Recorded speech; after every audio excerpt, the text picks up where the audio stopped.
और इस वक्त की सबसे बड़ी खबर सुनिए, जयपुर से मिल रही है। सरकार और गुर्जरों के बीच आज जो वार्ता चल रही थी वो खत्म हो चुकी है। और देखिए, मीडिया से मुखातिब है मंत्री अशोक चांदना, विजय बैंसला आपकी टीवी स्क्रीन पर इन लाइव तस्वीरों में देख पा रहे हैं। जो थे वो जनरल ओबीसी के बराबर एमबीसी के रखे गए थे।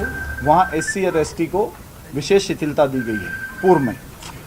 उसी विशेष शिथिलता को एमबीसी वर्ग को भी दिया जाएगा और भविष्य में ये भर्तियां उस शिथिलता के अनुसार पूरी भरेंगी। इस प्रकार की भी आज चर्चा हो गई है और इस नियम को भी भविष्य की सभी भर्तियों में लागू किया जाएगा।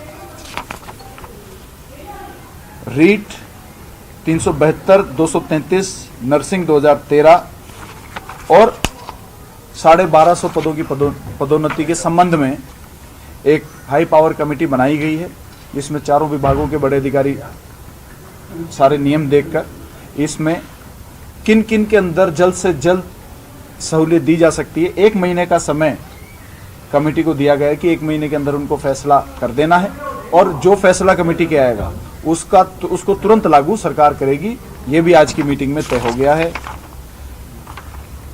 केसेस के ऊपर भी हम लोगों ने तय करके इसमें बता दिया गया है।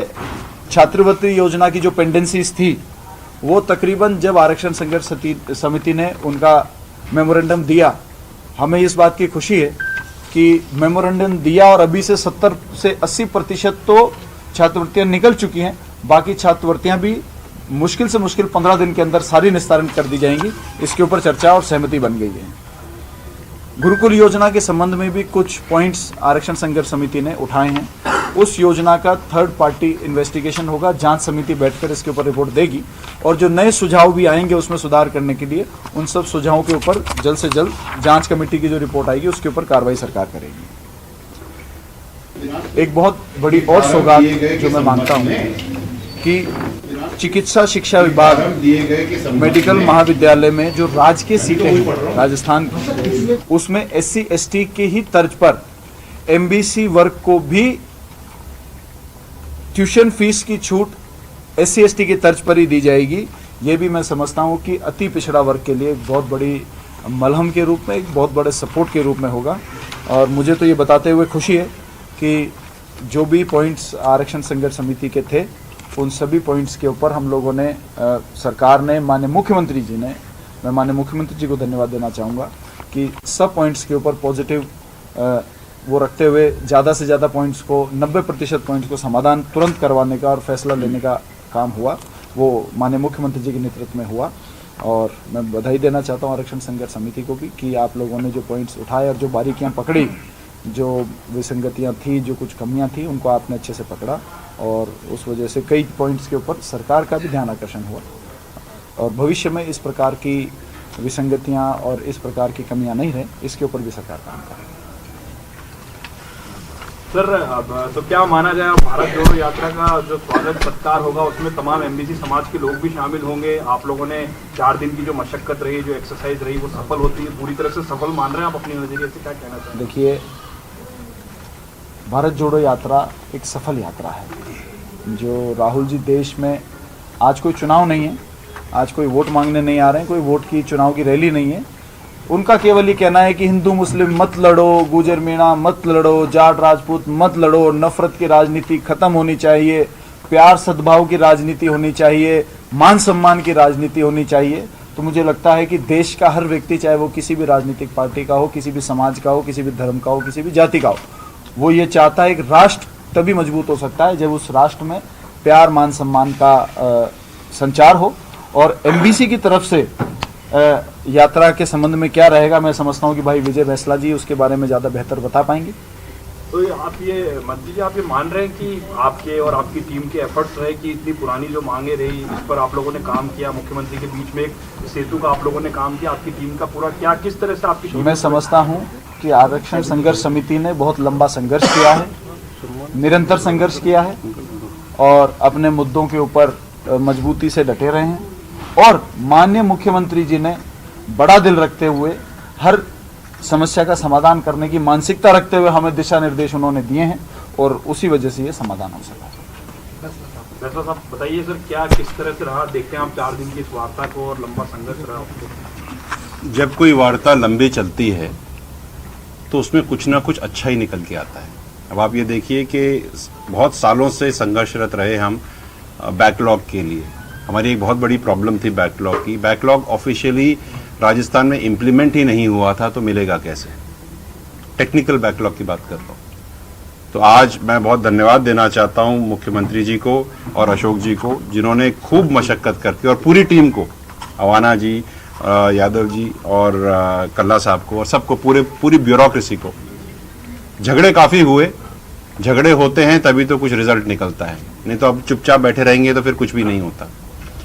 आई am very happy to say that backlog implement हो रहा है एमबीसी कम्युनिटी के लिए, क्लास के लिए। ये राजस्थान में आने वाले एमबीसी समाज की आने वाली नस्लों के लिए और युवाओं के लिए मील का पत्थर साबित होगा, मैं इतना जानता हूं। कर्नल साहब का सपना था कि बैकलॉग हमारे राजस्थान में एमबीसी के लिए इम्प्लीमेंट हो। जैसे एससी और एसटी बैकलॉग का बेनिफिट लेते हैं, वैसे एमबीसी समाज भी बेनिफिट ले। तो ये आज हुआ, इसका अनाउंसमेंट हुआ, मेरे ख्याल से जल्द, बहुत जल्द हो जाएगा। ये 1252 बच्चे जो थे, जो 900 बच्चे जिनका प्रमोशन हो गया है और प्रोसेस में आ गए हैं, उसमें 350 बच्चे रह गए हैं, और डीपीसी भी उसकी आने वाली है, शुरू होने वाली है 4-5 दिन में। उसके ऊपर भी बहुत पॉजिटिव रुख है, और आई एम होपिंग कि same work, same parity, same principles के तहत उनका भी कार्य जल्दी हो जाएगा, जो कि हमको आश्वासन मिला है। और एक बात ये मान लीजिएगा, मैं इतना जानता हूँ, everything cannot be black and white. A lot of things are gray in life. It is our job to make that gray black and white. और वो हम लोग बैठ करके कर लेंगे, हम सब मिलके कर लेंगे। अब जो बातें थी 35% से 40% से 35% करने की कंप्यूटर भर्ती, और बाकी आने वाले एग्जाम्स के लिए भी मूविंग अहेड, अगर सारे के सारे एग्जाम्स की पात्रता अगर 35% पे हो जाती है एमबीसी समाज के लिए, इससे अच्छी बात और कुछ हो ही नहीं सकती। फिर आप और बाकी समाज एक लेवल प्लेइंग फील्ड पे आकर के compete करेंगे। हमारा जो हम पूरी संघर्ष समिति है और जो भाई साहब बैठे हैं, हमारा कोई ध्येय किसी एक इंडिविजुअल के लिए नहीं है। आने वाली यूथ के लिए, आने वाली नस्लों को एक पॉजिटिव एनवायरनमेंट में फ्लरिश करने के लिए, और उनको एक ऐसा प्लेटफॉर्म देने के लिए where they can actually fly with their wings open and towards a future which is more bright, more positive. ये हमारा ध्येय, उसके लिए हम काम कर रहे हैं। जो भर्तियां प्रक्रियाधीन रही हैं, जो रीट 2000 ये अपने 33 की हैं, और रीट की 233 हैं, 372 हैं, और नर्सिंग 2013 हैं, और बाकी बहुत सारी भर्तियां जो आती रहती हैं, जाती रहती हैं, लोग आते हैं मेरे पास। तो उन सब के लिए हमने कमेटी एक बन गई है, उसके अंदर बैठ करके 1 महीने के अंदर रिजल्ट आ जाएगा। टाइम बाउंड रिजल्ट की बात कर रहे हैं हम, ये एक नई शुरुआत है, क्योंकि जनरली कमिटीज बनती हैं, फिर पता नहीं क्या होता है। 30 डेज का टाइम लाइन है, सब मशक्कत करेंगे, इसको सॉल्व करेंगे। केसेस की जो बात है, उसमें कुछ केसेस ऐसे हैं जो बेलेबल हैं, कुछ ऐसे हैं जो नॉन बेलेबल हैं। जो बेलेबल हैं वो इमीडिएटली रिजॉल्व हो जाएंगे, जो नॉन बेलेबल हैं उनकी प्रक्रिया करके निकालेंगे। बट हमारा ध्येय ये, जो हमने सबने बैठ के बात करी है, कि आने वाले करीब 30 से 60 दिन के अंदर ज़्यादा से ज़्यादा एटलीस्ट 70 to 80% केसेस का हम निस्तारण कराएंगे, जिससे कि जो बच्चे जिनके ऊपर केस लगे हैं और वो कंपटीशन की तैयारी कर रहे हैं, उनको कम से कम ये स्ट्रेस तो खत्म हो जाएगा कि वो उनके ऊपर केसेस लगे हुए हैं। I am very happy to say कि कुछ ऐसी चीजें हुई हैं जो अभी तक राजस्थान में एमबीसी समाज के लिए हुई ही नहीं थी। एक पत्थर की लकीर, एक मील का पत्थर आज लगा है। हमको जो दिखने में बहुत छोटा लग रहा होगा, उसका रिजल्ट आज से आने वाले 5 या 10 साल के बाद जब हम देखेंगे, तो हम जब पीछे मुड़ के देखेंगे, we will all be smiling and will be happy for what has been done. So I thank everybody. Bharat Jodo Yatra का स्वागत सत्कार का कोई कार्यक्रम आप लोग बना रहे हैं, क्योंकि आप लोगों ने चेतावनी दी थी कि हम भारत जोड़ो यात्रा को रोकें, क्या कहना चाहिए? हमने ये कहा था कि अगर हमारी बातें नहीं मानी गई, 2019 और 2020 के समझौते लागू नहीं हुए, तो हम विरोध करेंगे। यही कहा था हमने, तो अभी तो हो गए, अब क्या बचा? सहमति सभी मांगों पे हो गई सहमति? हाँ, मोर और लेस हो गई है। कुछ ना कुछ तो रह जाता है कभी ना कभी, कुछ बाद में हो जाएगा, ऐसी कोई बात नहीं। बट मोर और less we are happy for what is happening. 233 अभ्यर्थियों का हो गया सॉल्यूशन? 233 अभी बताया ना, आप सुना नहीं आपने शायद। 233 के ऊपर कमेटी बैठेगी। It is not an easy decision to make. अगर ये इजी डिसीजन होता तो हम कोर्ट में नहीं होते। Everything as I said, life is not black and white, lot of grey in it. आपने कहा था समझौता हो जाएगा तो मंत्रियों को हाथी पे बिठाएंगे। हाँ, मैं ढूंढूंगा अभी, हाँ मेरे मिल जाएगा तो ले आऊंगा। तो आपके मान के चलते विजय वैसला जी की, अशोक चांदा जी और आपकी जो टीम रही इन लोगों की, इस टीम ने आपके साथ में सामंजस्य अच्छे से बिठाया, तभी ये साकार हो पाया मुख्यमंत्री जी। आपको एक बात बताऊं, दुनिया में सब कुछ टीम एफर्ट से चलता है। आज बीडी कल्ला जी यहाँ नहीं है, सम्माननीय हैं बहुत, उनका भी बहुत बड़ा योगदान है। यादव जी भी हैं, उनका भी बहुत बड़ा योगदान है। जिस व्यक्ति ने हमें समोसे ला करके खिलाए ना, उसका भी उतना ही योगदान है जितना सबका और का। Please understand, it is a team work and I am really thankful to everybody. हाँ, अवाना जी ने बहुत सपोर्ट किया, सबने सपोर्ट किया, गेरा जी ने तो एक्स्ट्रा सपोर्ट किया। In the whole process we have to understand as a team work, it is good and it talks a lot about the future team work. At least जो 1-1.5 महीने की जो मशक्कत रहेगी उसमें बहुत अच्छा रहेगा। आई एम वेरी हैप्पी। अब क्या मैसेज आप कन्वे करना चाह रहे हैं? पूरा एमबीसी समाज आपको सुन रहा है, उन्हें क्या मैसेज कन्वे करना चाहते हैं? यात्रा को लेकर मैं देता हूँ, मैं बताता हूँ। मैं पूरे एमबीसी समाज को और खास करके एमबीसी समाज के युवाओं को एक बात कहना चाहता हूं आप सबके माध्यम से, दूसरों के झंडे उठाना बंद करें, अपनी पढ़ाई के झंडे उठाएं।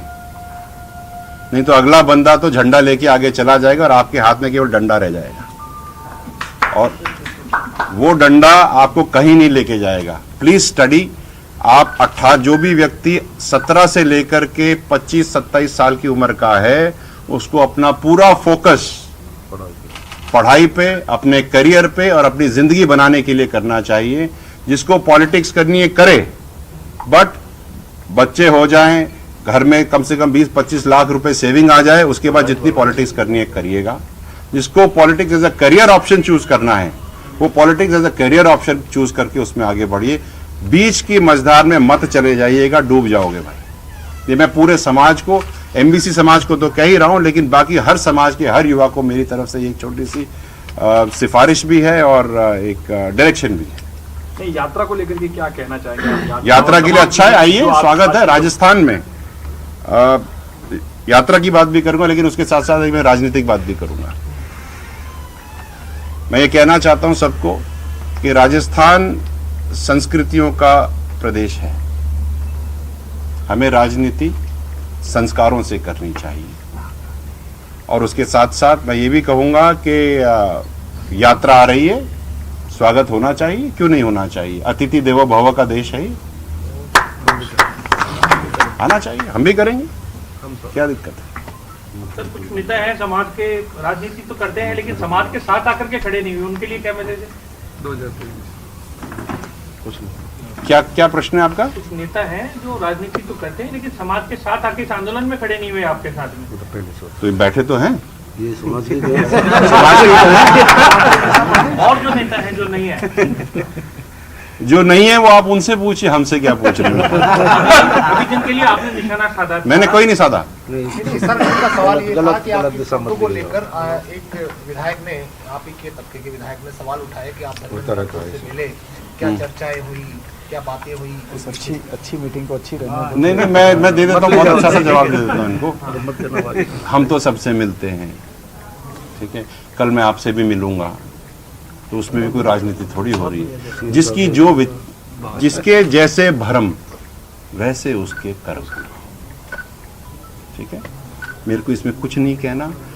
पूरा राजस्थान किसी भी पॉलिटिकल पार्टी का हो, हम सब घर में भाई बहन ही हैं, कोई फर्क नहीं है किसी में। रोटी सबके घर में एक जैसी ही बनती है, किसी के घी ज्यादा है, किसी के कम है, कोई शक्कर खाता है तो कोई गुड़, ठीक है। मरते हैं तो सब एक ही जगह जाते हैं, तो ये कोई कॉन्वर्सेशन करने की बात ही नहीं। We have to rise behind this. अच्छा, एक जवाब दे दीजिए, आप चुनाव लड़ेंगे नहीं लड़ेंगे? लड़ेंगे तो कौन सी पार्टी से लड़ेंगे? ये समय बता देगा, ये आज का मुद्दा ही समय बताएगा, और आप जहां से बोलोगे मैं वहां से लड़ लूंगा। और मैं ऐसा नहीं हूं, मैं गंगानगर से भी लड़ लूंगा, मेरे को टेंशन नहीं है। लड़ेंगे आप चुनाव तो लड़ेंगे? हाँ लड़ेंगे, क्यों नहीं लड़ेंगे, कोई दिक्कत नहीं। ठीक है सर। इशू है सर, पाचना बांध को लेकर के कोई विवाद चल रहा है, वार्ता से बाहर जाते हैं, वहाँ क्या अपील आप करना चाहेंगे वहाँ के लोगों से शांति बनाए? हाँ, पाचना बांध में मैंने देखा जो स्थानीय मंत्री हैं, नेताजी हैं, मंत्री नहीं है, एमएलए साहब हैं, उन्होंने कोई स्टेटमेंट दिया है तो मैं उसके लिए ये कहना चाहूँगा कि साहब गुजर मेणा की लड़ाई मत कराओ। पहली चीज़, हम बहुत समन्वय से रहते हैं। ये पांचना बांध का मैटर पानी वाले लोगों का और बिना पानी वाले किसानों का मैटर है, और कुछ भी हो जाए, ऑन रिकॉर्ड मैं कह रहा हूँ, मैं तो 12 गांव बैंसला के साथ हूँ, गुडला के साथ हूँ। चाहे जो वो हुक्म देंगे वो होगा, और पटेल जो बोलेंगे वही होगा। चलिए आगे बढ़ते हैं। आपको आपका मसाला मिल गया? मिल गया।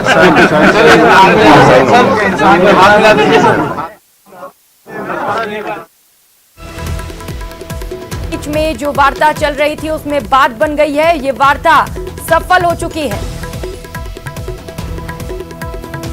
रीट मामले पर फिर से जांच कमेटी बनाने पर सहमति बन गई है, और जो मांगे रखी गई थी गुर्जर समाज की ओर से, उन मांगों पर सहमति बन गई है, जिसके बाद गुर्जर समाज ने इस पर संतोष जताया है और ये भी कहा है कि भारत जोड़ो यात्रा का भी स्वागत किया जाएगा। तो आज चौथा दिन था वार्ता का। लगातार वार्ताओं का दौर जारी था, लेकिन कहीं न कहीं दिक्कतें आ जा रही थी, बात नहीं बन पा रही थी, और आज चौथे दिन सरकार और गुर्जर के बीच जो वार्ता हुई है उसमें बात बन गई है। ये वार्ता सफल हो गई है।